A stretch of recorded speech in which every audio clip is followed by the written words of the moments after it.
So now that our Ubuntu server is up and running and configured, the next thing we want to do is add users.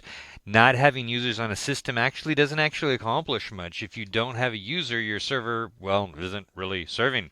So let's take a look at how we can add users. Now we're going to look at two different commands to do this. The first one is called, let me get to the right screen, useradd.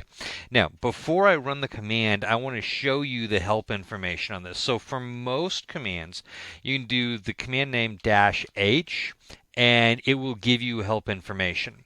I'm going to rerun this. So I'm going to hit my up arrow and I'm going to pipe that through more, which is going to break this up one page at a time.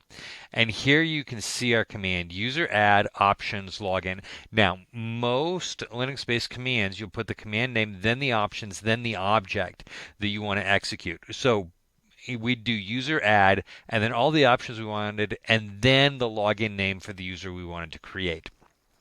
That's a little bit backwards.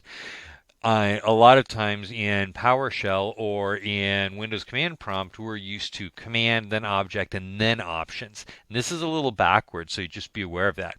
These are all of the options. And remember, unlike Windows, Linux is case sensitive. So -D and -D are two very, very different commands.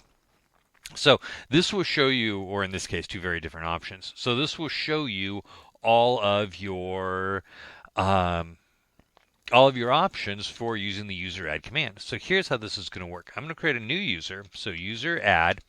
I want to create a new home directory for them. So it's going to be -D, and this is going to set the home directory. It's not going to create it.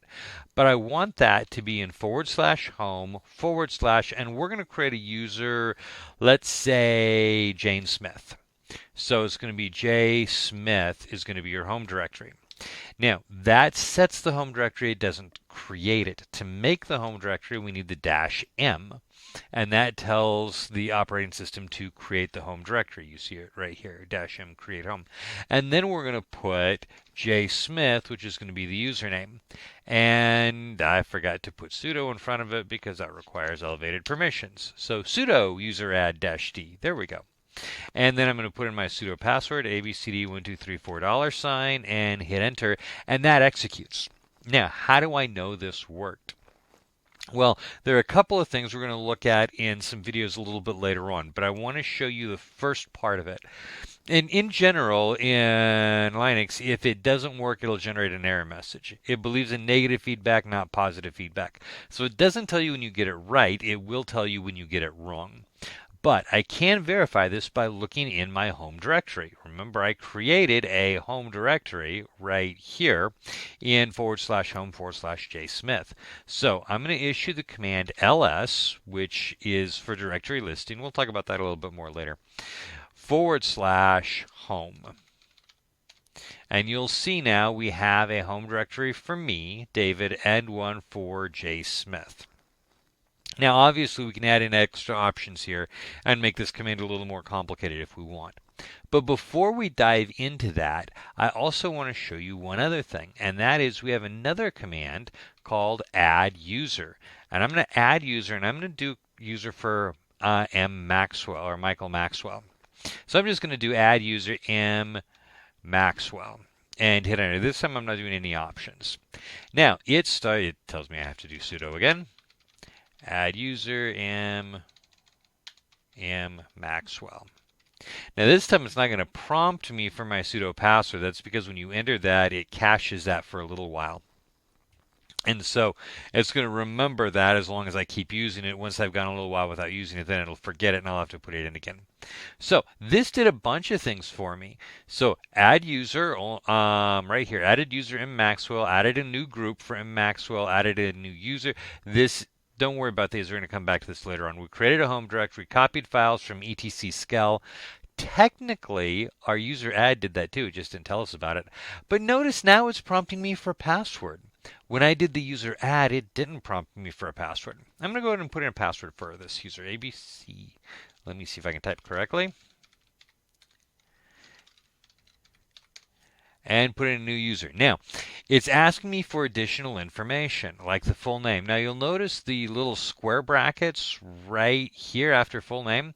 What that means is that I can just hit enter and leave this blank, or I can put in data. These are optional options for me.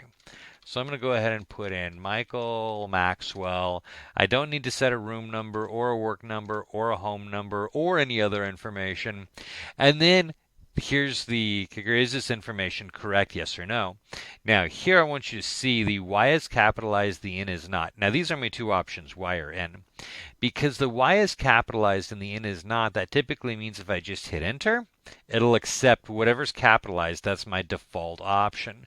So I'm going to hit enter. Now let me see if that created that same home directory and the corresponding user. So I'm going to do ls/home,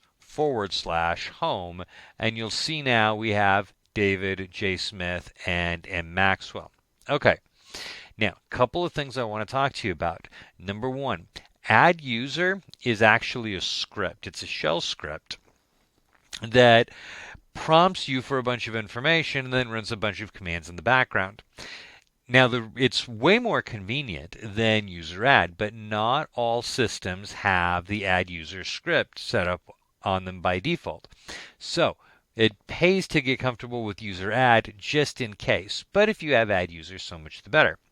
Now, remember when we did useradd, it didn't prompt us for a password for J. Smith. That's because the useradd command doesn't create one unless we tell it to. So I can set a password for her now using the command passwd, which is password. Now, if I just do password and hit enter, it's going to change my password. I don't want to. I want to change her password for J. Smith. But remember, this is going to require elevated permissions. So I'm going to sudo passwd J. Smith. And it requires elevated permissions because I'm dealing with someone else's account. So I hit enter, set my password. And my password is updated successfully. One of the rare times it actually does give you positive feedback. Okay, so at this point I have created two new users, one using useradd and one using adduser.